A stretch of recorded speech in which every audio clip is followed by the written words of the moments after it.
Seguimos estudiantes de grado 11, me complace mucho por este medio dirigirme a ustedes, los quisiera verlos, sentirlos que son parte esencial de mi vida, porque esa es la conducta del gran pensador cuando se trata de ver constantemente a sus estudiantes involucrados en una etapa difícil, porque para también ustedes va a ser muy difícil, pero mientras que nos vamos adaptando a esas ciertas circunstancias, pues se trata de eso, de que ya no podemos echar el reloj hacia atrás, sino que más bien nos acomodemos a las condiciones que realmente nos ofrece este mundo difícil. Entonces, entro a ver física, jóvenes, una temática muy fácil, para muchos porque me han escuchado mucho esa parte. Fonología o estudio del sonido, o estudio del sonido. ¿Qué estudia la fonología? Estudia el sonido realmente. Eso es lo que estudia el sonido, la fonología. Entonces, pero vamos a mirar qué es el sonido. El sonido es un movimiento, jóvenes, ondulatorio de carácter longitudinal. El sonido es un movimiento ondulatorio de carácter longitudinal. ¿Sí? Ya explicaré eso más adelante, cuando veamos las clases de ondas que son longitudinales y transversales, aunque yo ya expliqué en el cálculo de las longitudes de onda. Entonces, ¿qué es el sonido? El sonido es un movimiento ondulatorio de carácter longitudinal. Para que exista sonido, para que realmente exista sonido, se necesita de que exista ese medio elástico para poderse propagar el sonido. El sonido no se propaga en el vacío. ¿Por qué? Porque el sonido se necesita de un medio elástico. Lo más elemental de un medio elástico sería el aire. O sea que para que el sonido se propague se necesita de aire primero que todo. Pero pueden existir otros factores secundarios que nos pueden llevar a deducir de que el sonido tiene que estar sujeto también a ello. La temperatura, digamos, el mundo denso, la densidad. ¿Quién va a creer que la densidad o en el campo de la espinometría se puede dar que el sonido no se pueda propagar? ¿Por qué? Porque inclusive en las temperaturas, imagine que el sonido se propaga a mayor velocidad cuando la temperatura es mayor y se propaga a menor velocidad cuando el sonido es menor. Entonces, entendámoslo así, o sea que el sonido es es un medio elástico de característica longitudinal. Para que el sonido se pueda propagar, se necesita de eso, del aire, del mundo denso, de las temperaturas, de los campos de espinometría que se puedan verse abocados. De lo contrario, el sonido no se puede propagar. Por eso descartamos la opción de creer de que el sonido se pueda propagar en el vacío, porque el sonido carece de eso que es lo más fundamental, que es el aire. Muy bien, jóvenes. Eso es, digamos, de una forma simple, el concepto de sonido. Ahora, si nos metemos en el cuento, ¿qué es el sonido? Yo diría que el sonido es una sensación agradable al oído, es decir, una condición que el ser humano y los animales y los seres humanos tenemos que adaptarnos, que todo está por vibración de la propia materia. Si el sonido se propaga en los estados de la materia, pero debe hacerlo a diferentes velocidades. No es lo mismo el sonido en el agua dulce que en el agua salada. No es lo mismo el sonido en el acero que, digamos, que en la madera. Todos tienen una condición y es debido a ciertos factores también. Más adelante lo vamos a mirar cuando se esté calculando la velocidad del sonido en diferentes condiciones de la materia. Pero a mí sí me interesa mucho que entiendan que el sonido sí es una sensación agradable. Cuando uno le dicen palabras dulces, el sonido está presto a recibirlo bien. Pero lo contrario del sonido sería el ruido. El ruido es una sensación detestable al oído. Es decir, la verdad, yo creo que muere más gente en el mundo por el maldito ruido que por el mismo SIDA. Yo estoy convencido plenamente que el sonido, todo el mundo es melodía fantasiosa al escuchar algún sonido. Había que mirarlo en qué condiciones, pero eso ya lo veremos en las cualidades fisiológicas del sonido. Pero quiero que me entiendan una partecita que es fundamental en lo que he afirmado dentro del concepto de lo que es sonido. Entonces, para que me capten de la mejor manera, el sonido es una sensación agradable. El ruido es una sensación detestable. Los dos son movimientos ondulatorios de carácter longitudinal, pero el sonido había que mirarlo en qué sentido, en el sentido de las condiciones físicas de los problemas que puedan emitirse. Ahora, ¿cómo se propaga el sonido? El sonido se propaga en todos los estados de la materia, les decía, pero lo hace siempre a diferentes velocidades. Que yo entienda, la velocidad del sonido en el acero puede oscilar entre 5.000 a 5.500 metros por segundo. En la madera puede estar entre 4.000 a 4.300 metros por segundo. En el agua dulce, imagínese usted, agua dulce y agua salada, es decir, en los ríos y en los mares.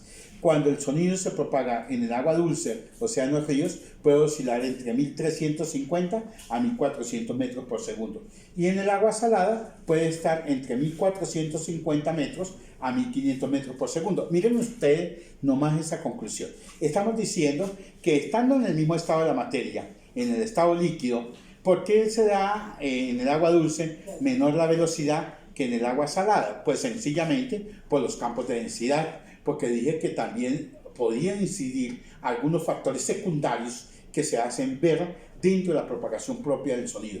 Entonces miren ustedes que hasta en el mismo estado de los líquidos existe una mayor congruencia en la propia velocidad. Quiero que me capten también otra cosita, porque voy a empezar explicando cómo se puede calcular la velocidad del sonido a través, porque habíamos dicho que el sonido se propaga en un estado normal. Cuando la temperatura está a 20 grados centígrados, la velocidad del sonido es de 340 metros por segundo. Pero cuando está a 0 grados centígrados, la velocidad del sonido puede estar oscilando entre 331 a 331.7 metros por segundo. ¿Qué significa eso, jóvenes? Nomás aquí ustedes pueden sacar su propia conclusión. Estando en una temperatura de 20 grados, la velocidad del sonido es de 340, y estando a 0 grados, la velocidad del sonido está entre 331 a 331.7 metros por segundo. Esto estamos hablando de que realmente hay una variabilidad, un incremento con respecto a las propias temperaturas en virtud de lo que estamos afirmando. En conclusión, ¿qué estamos diciendo, jóvenes? Que el sonido es un movimiento ondulatorio de carácter longitudinal. ¿Por qué estamos diciendo eso? Porque eso lo voy a explicar más adelantico, que hay ondas de características transversales y hay ondas de características longitudinales. ¿Cuándo son transversales? Cuando existen crestas y valles. Caso particular, un charco, digamos un cordel, que ustedes sacuden el cordel y se puede calcular la longitud de onda, la velocidad de propagación de esa onda. Cuando hay un cordel, ustedes pueden buscar la cresta, la parte de arriba y la parte de abajo. Esto es lo que se llaman crestas, y estas partecitas de acá abajo es lo que se llaman valles, y que la distancia que hay entre un punto de acá y un punto de acá es lo que se llama longitud de la onda, y que la longitud de onda se representa con la letra griega lambda, que es igual a la velocidad por el periodo. Si el periodo es inverso a la frecuencia, que también lo saben ustedes, porque el periodo es inverso a la frecuencia, puedo afirmar que la longitud de onda es igual a la velocidad sobre la frecuencia. Son problemitas que vimos al comienzo cuando estábamos viendo el movimiento armónico simple, en las condiciones que ya ustedes conocen. Ese es un tallercito que voy a explicar para que ustedes en fonología me saquen la intensidad del sonido. Acuérdense que, bueno, sigamos avanzando un poquito y ustedes me ayudan a complementar esa parte fundamental, que es, hay unas cualidades fisiológicas del sonido. ¿Cuáles son las cualidades que se pueden dar dentro del sonido? Está el tono o la altura. Está la intensidad del sonido. Está la intensidad del sonido. Está el timbre. El timbre es una cualidad fisiológica del sonido. Y digamos que no es una cualidad, pero sí hace parte fundamental dentro de lo que es la cualidad fisiológica y es los efectos Doppler.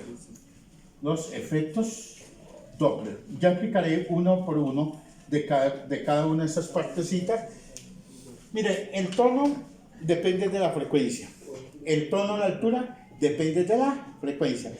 Uno puede sacar a través de dos maneras el tono. Uno por una forma experimental y otro que puede ser por una forma analítica. ¿Cuál es la forma del tono determinado? Cuando usted compara el sonido de alguien con la voz de alguien. Por ejemplo, pongamos un ejemplo. La profesora X tiene un tono de sonido, de voz más alta que la del profesor o de la profesora X. Entonces usted puede sacar eso bajo una comparación. Digamos que hay dos sistemas que puede determinar usted el tono. Uno que es a través de un sistema comparativo y el otro que se puede hacer a través de un procedimiento experimental o matemático o analítico. Entonces el tono depende del campo frecuencial. Si el tono es alto, se dice que es agudo. Y si el tono es bajo, se dice que el tono es grave. Hay tonos altos y hay tonos bajos. Entonces, lo que estamos diciendo, que el tono y el otro es a través de una sirena o el disco de Newton. ¿Cuál es esa sirena? Aquí en el colegio tenemos algunas sirenitas que las podemos ver como campo de acústica.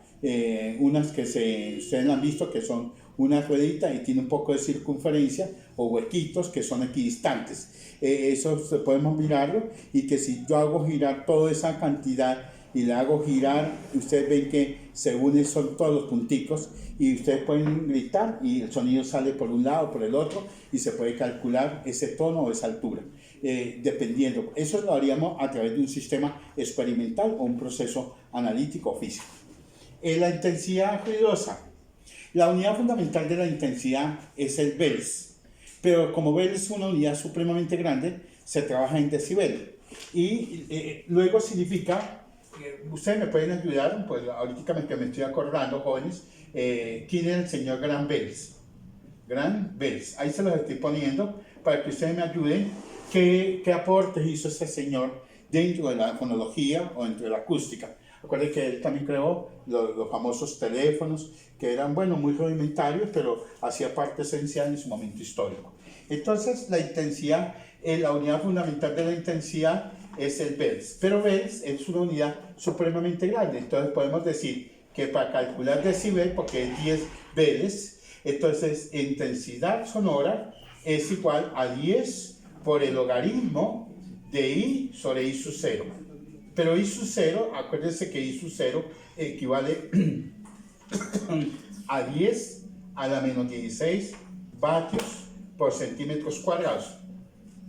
Ya explicaré qué es una potencia, qué es el trabajo, qué es energía, cómo se da la potencia, porque aquí ya estaríamos hablando de vatios por centímetros cuadrados, es coger una intensidad de esos del sonido muy pequeñito, en 1 centímetro por 1 centímetro, y recopilar toda esa información. Pero entonces lo que me interesa es que los decibeles se van a calcular 10 por el logaritmo de I sobre I sub 0. I sub 0 equivale a 10 a la menos 16 vatios por centímetros cuadrados.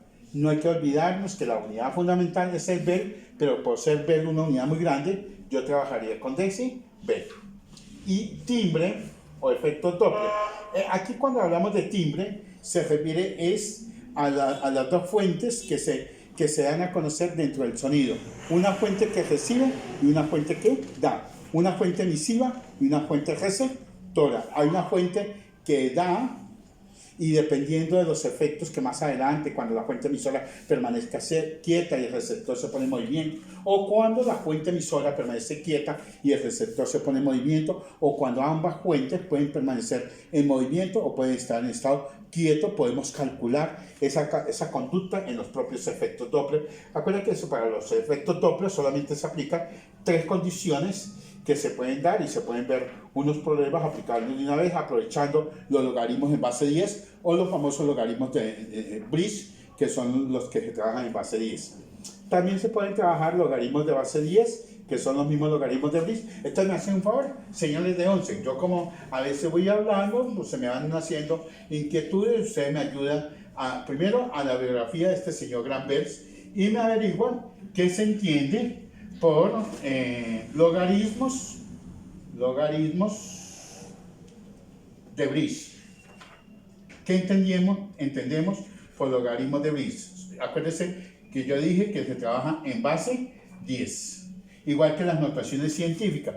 Si una persona aprendiera bien los logaritmos de Brice, pues todos los procedimientos matemáticos estarían sujetos a hacer las cosas mucho más fácil en los procedimientos. Acuérdense que el producto de un logaritmo es la suma de sus logaritmos, el producto de un cociente en los logaritmos es la resta de un procedimiento logarítmico y la suma de su proceso es cada una de esas sumas de sus propios logaritmos. Una cosa son los logaritmos de Brice y otra cosa son los logaritmos neperianos. Entonces pongamos a este señor también para que me vayan ayudando, a John Nepper. Entonces quedan dos biografías para que ustedes me ayuden. Son Granvers y John Nepper. Y logaritmos de Brice. Son 3 consulticas que me interesan mucho. Como mínimo 2 hojas de esa investigación. Y voy a dejar 5 problemitas que tienen que ver con esto que hemos aplicado dentro de eso. No lo voy a dejar. Simplemente apunten ahí 5 punticos que me interesan mucho para que ustedes me vayan ayudando, para que cuando lleguemos lo podamos aplicar en el contexto de lo que hemos afirmado del campo de la fonología. Entonces, resumiendo todo, para que vamos cerrando ya el capítulo con ustedes y que ya pues se me está haciendo noche también, pues estar desde por la mañana haciendo esta clase de videos. Es mucho lo que se habla, poco lo que se aplica, pero lo importante es tener la idea para crecer en ella, y de eso es que tratamos siempre los docentes, ayudarlos a fortalecer a ustedes, porque también una parte de eso está implícitamente relacionada con ustedes. Entonces, lo que me interesa mucho es que me averigüen qué se entiende por movimiento ondulatorio longitudinal. ¿Qué se entiende por movimiento ondulatorio longitudinal? ¿Qué se entiende por movimiento ondulatorio transversal? Un aspecto de análisis sería donde se origina la perturbación de la propia onda. ¿A qué se le llamaría? Cuando yo le perturbo la materia o el cuerpo en un punto, ¿cómo se llama eso? ¿Dónde se origina la primera perturbación? ¿Cómo la llamarían ustedes? Y si eso es cierto, vimos el cálculo de longitud de ondas y vimos cómo se calcula la velocidad de propagación y cómo se calcula el periodo frecuencial que se daba en virtud de la propia onda. La otra partecita es, me ayudan ustedes a la biografía de estos dos señores, Granvers y John Nepper, o sea, el padre de los teléfonos y el padre de los logaritmos neperianos. Y también pueden buscarme la biografía del señor Brice y me averiguan qué se entiende por logaritmos de Brice. Una vez que tengamos eso, hace parte esencial de un trabajo que vamos a hacer más adelante, cuando yo esté trabajando lo que se llama las funciones exponenciales, que para ese momento creo yo que Dios quiera, yo puedo explicar bien por qué se dio en el primer inicio la primera condición del virus y por qué se fue dando las condiciones exponenciales ahí, y que vamos mirando cómo se podía haber mitigado la condición entre el incremento delta con respecto al otro incremento que se había originado al comienzo. Entonces, pero lo haríamos en una gráfica de función de característica exponencial y función de característica logarítmica, para que de una vez viéramos esa dos gráficas. Entonces, miren que los temas que ustedes ven en física también los enlazo con aspectos de física y cálculo, y están implícitamente. O sea, lo importante es que me ayuden, porque son temas bastante profundos,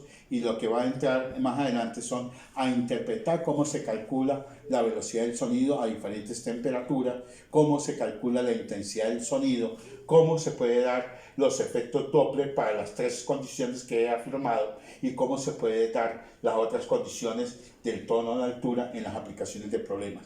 Les agradezco mucho, estudiantes de grado 11, Dios me los bendiga, cúmplanme, porque yo soy muy chévere con ustedes, los quiero a todos, pero ustedes me están incumpliendo en el proceso y me están entorpeciendo mis avances en el proceso que queremos, porque no hay otra manera hasta ahorita, simplemente es ayudarlos a ustedes a fortalecer pero si ustedes tampoco ayudan a profundizar estos aspectos, se queda solamente en los recuerdos de las mentes de aquellos que pusieron atención y muere en la gente que no prestó en la más mínima atención. Les agradezco mucho, muchachos.